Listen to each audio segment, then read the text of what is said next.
Hello everyone, you're now with me, Ruben Gomez, for TVS News at 5. Now, let us begin.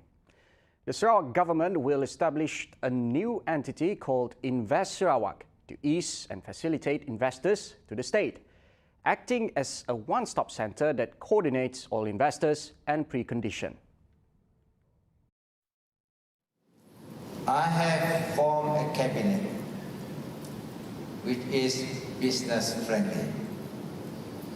Dato' Amau Tanah, my Deputy Chief Minister, is also in charge of the Ministry of International Trade and Industry, as well as investment. There is a special portfolio called investment.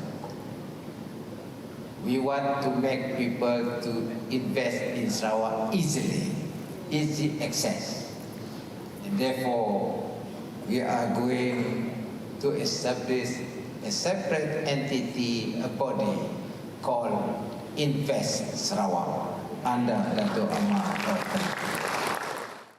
He said this at the Sarawak State Entrepreneur of the Year Award 2021 ceremony in Kuching.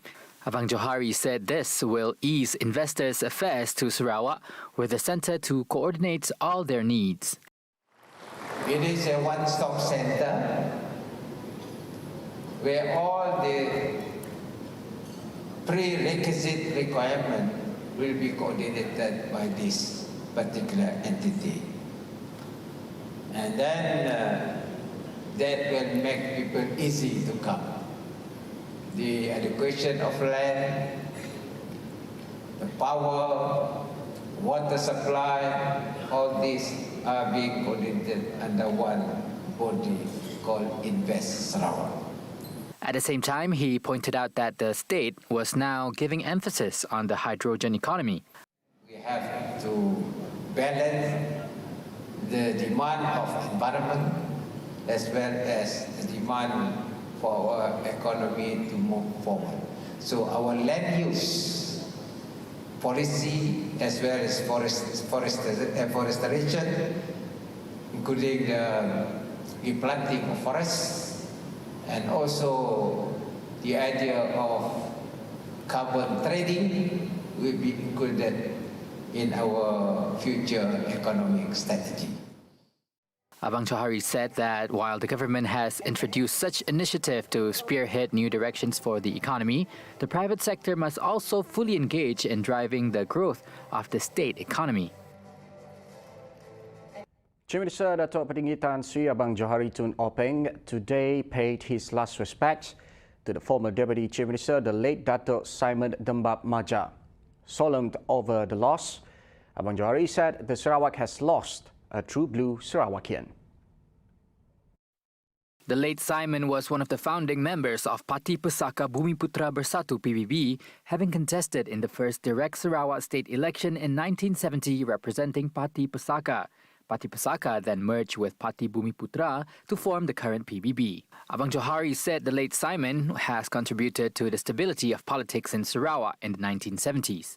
The late Simon passed away on Saturday, January 22, at a private hospital at the age of 85. Also present at the wake were Deputy Chief Minister Dato' Ahmad Douglas Ugah Ambas, Modernisation of Agriculture and Regional Development Minister Dato' Sri Dr. Stephen Rundi Untom, and Domestic Trade and Consumer Affairs Minister Dato' Sri Alexander Nantalinggi.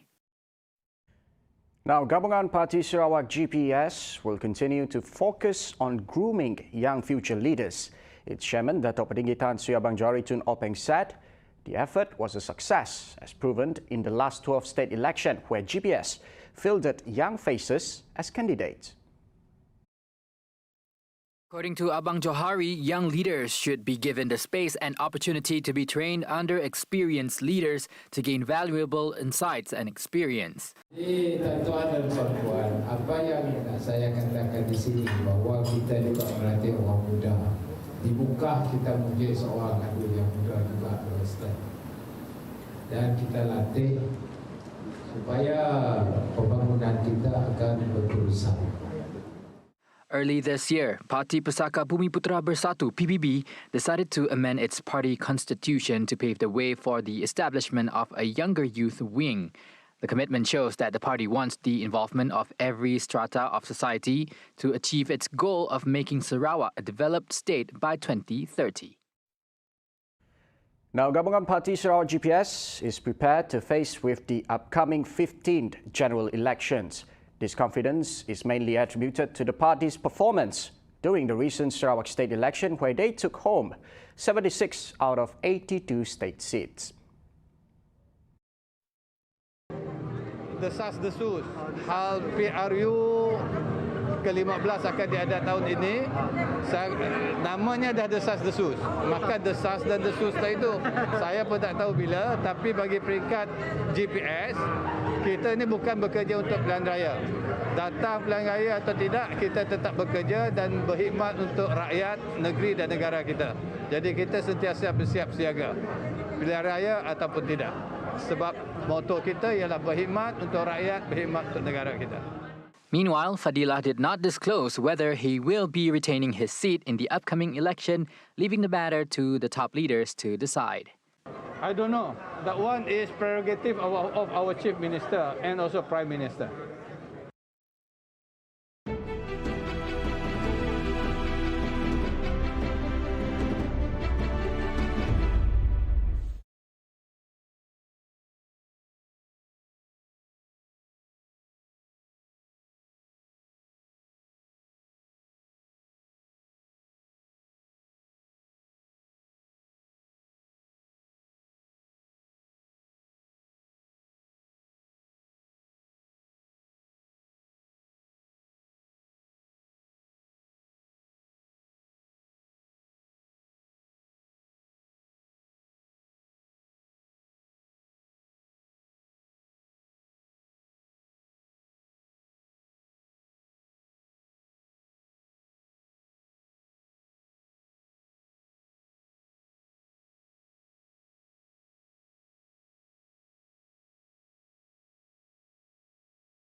Welcome back.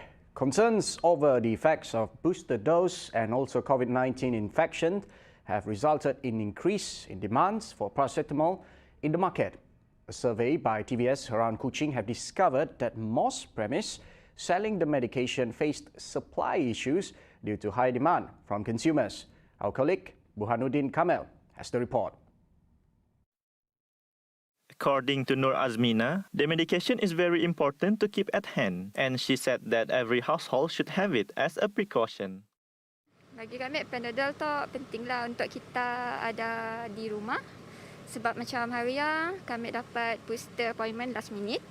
So, nasib baik ada Panadol di rumah, so boleh makan dulu because takut side effect ya. Setiap rumah wajiblah ada Panadol tu.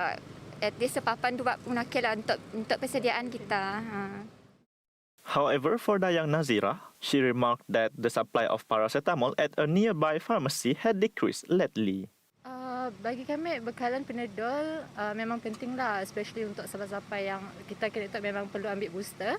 So untuk nak handlekan side effect, usually Panadol sangat membantulah untuk dikonsum mengikut specification yang dah ditetapkan. Tapi yang kami perasan kedai tok bekalan Panadol, kedai tok dah kurang dibekalkan dekat farmasi lah. Macam nak beli pun kadang-kadang pernah pergi macam set of stock. Macam ni lah.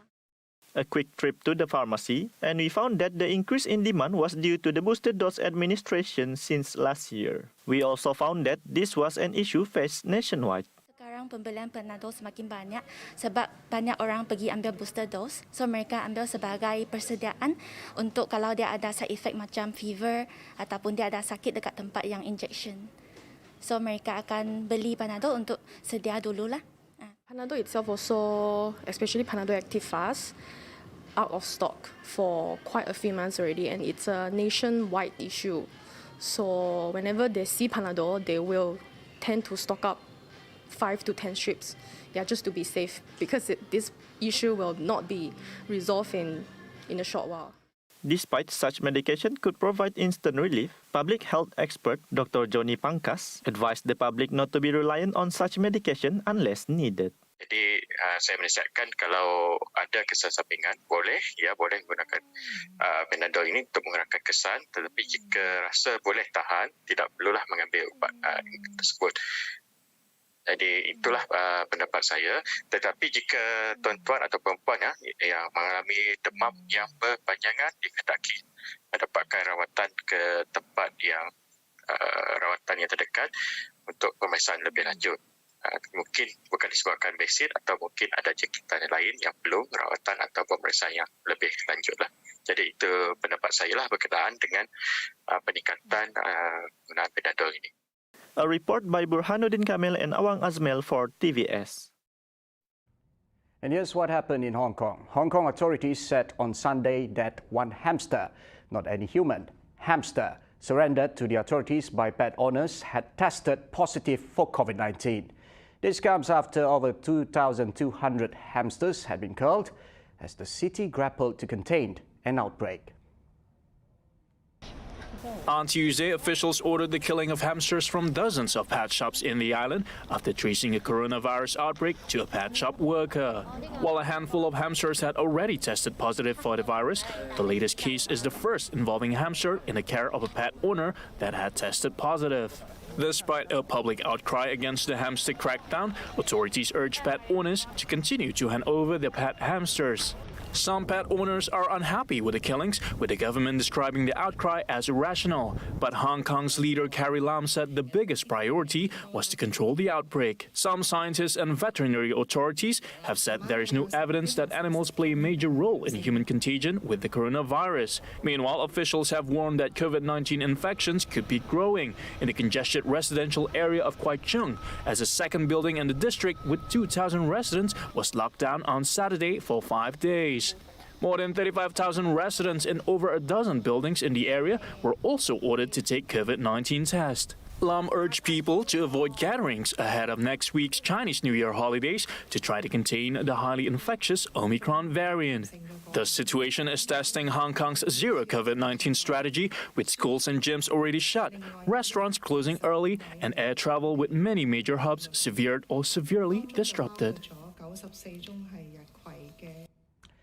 Ni hao, here's in China. A robotic bartender is serving up fancy cocktails to visitors on the grounds of Media Center at the 2022 Beijing Winter Olympics.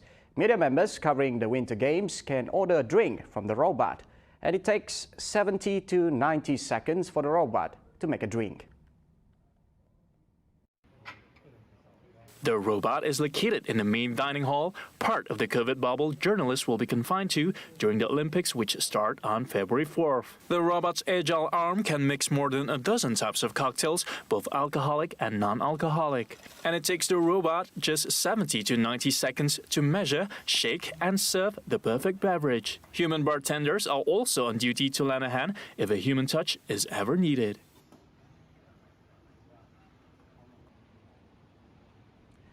Well, that concludes TVS News at 5 tonight, 11:30 p.m. For the Nightline with Douglas Elliott. I'm Ruben Gomez. Anytime, anywhere.